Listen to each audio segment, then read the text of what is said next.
picked up a film camera for the first time 9 months ago, and about 700 photos later, a film photographer's worst nightmare happened to me, and it happened on camera. Oh, it broke.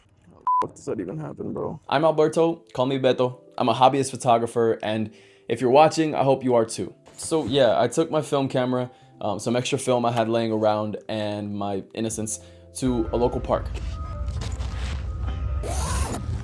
I brought my Pentax K1000 and the 3 or 4 shots I had left on a roll of expired Portrait 800. And then my plan was to start a roll of whatever I had left in my little film cases. But literally, first shot of the day. May have already run into a problem. My camera felt weird. The film did not feel connected to the rewind lever. There was no tension, but I took the shot anyways. The sun peeking behind the green canopy here. And I still had 1 or 2 shots left on the roll, so I finished it. But I don't have any of the finished photos to show you. A photography vlog really falls apart when you don't have the finished photos to show for it, doesn't it? But anyways, let's face our fears together. And yeah, trigger warning.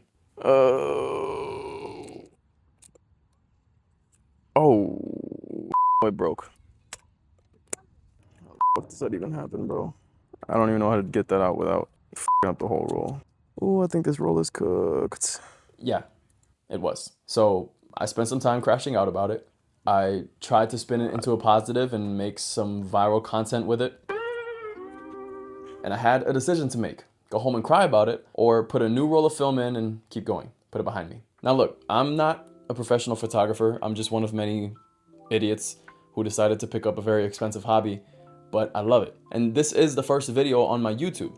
I'm not great at film photography. I don't even think I'm really good at it yet, but that's the point. I want this channel to be a space for hobbyist film nerds like me to grow together, hopefully. I feel like the majority of film photography YouTube channels are people with one of 3 things, or maybe more than one of these 3 things. 1, a large film camera collection that collectively costs more than what I make at my job. 2, professional photographers showing their amazing work. Or 3, experienced photographers sharing their knowledge and wisdom. And those are all great. Like, I'm sure if you're watching this video, you've watched a lot of the same channels I do that I take inspiration from, maybe you take inspiration from. But I hope that me and my struggles with photography are relatable to you. If they are, like and subscribe. Speaking of, back to my struggles. It's a pretty sunny day out, and your guess is as good as mine in terms of what my settings need to be for shooting. I loaded up my camera with a new roll of Kodak Gold, and I want to show you the photos I made. So one of my niches that I've really come to enjoy is like architecture photography. And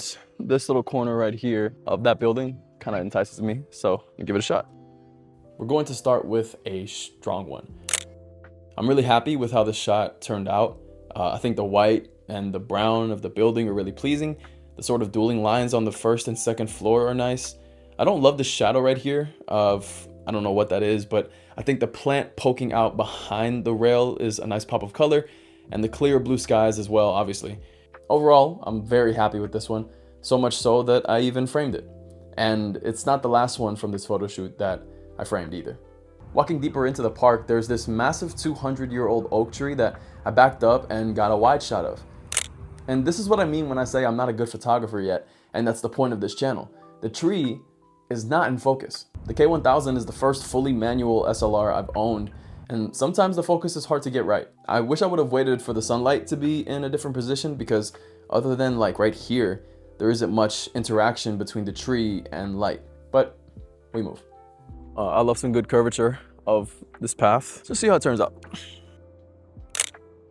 I guess this one is an exercise in leading lines. And I think it's good. Your eyes as a viewer may naturally follow the path around the bends and to the dad with the stroller in the back. I think I could have waited a bit longer for them to be in the middle of the shot, but overall, I'm content with this one. Further along, I saw some ducks having just the best time, and then some of their friends in the pond. So yeah, absolutely no brainer that I was gonna capture this. Now, composition isn't an exact science, right? None of the rules of photography are, but I really feel like the composition in this one is unbalanced.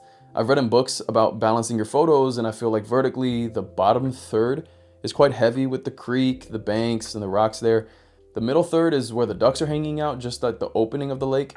And then the top third is water, trees, and sky, but it's mostly empty, or at least without detail. So not thrilled with that. And before we get to the last shot of the day, I want to show you guys some of the other photos that I took on this photo walk.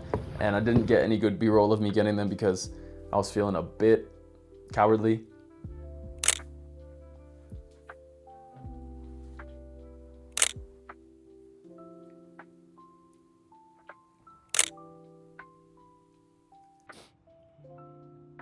So as the sun sets, nice golden hour, we always love it. It's hitting right perfectly on that bench right there. This might be my favorite shot of the day, but I'm not gonna jinx myself just yet, even though I guess that's kind of how jinxes work. Okay.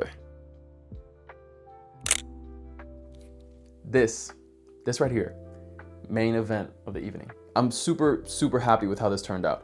I think the golden hour lighting is doing the heavy lifting, obviously, but I used it to my advantage. The color creeping up behind the bench is really crisp. It illuminates those bricks incredibly and casts that long shadow of the bench. And I think that's the main centerpiece of this, obviously. But I also like the depth of that secondary path in the background and the sun punching through the trees. And yes, I framed this one too. I even made it the lock screen on my phone. This thing hasn't given me issues before. It's the first time that's happened to me. Very frustrating, but what can you do? It's really annoying. Christmas photos, New Year's, family memories, probably some good photos of who knows what, I don't remember. I probably put that roll of Portrait 8 in some weeks ago, but they're all lost.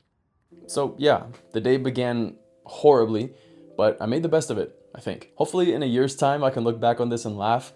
I can look back on this video and see how much I've improved. That's what I want this channel to be for me and all of the other film hobbyist people out there. Photography vlogs, photo challenges and experiments, thrifting cameras, and just generally not giving into consumerist sort of culture when it comes to cameras, and improvement, reflection, growth. I appreciate every single one of you who made it this far in the video. I hope you stick around. I'm Beto. I'm one day better at this than I used to be.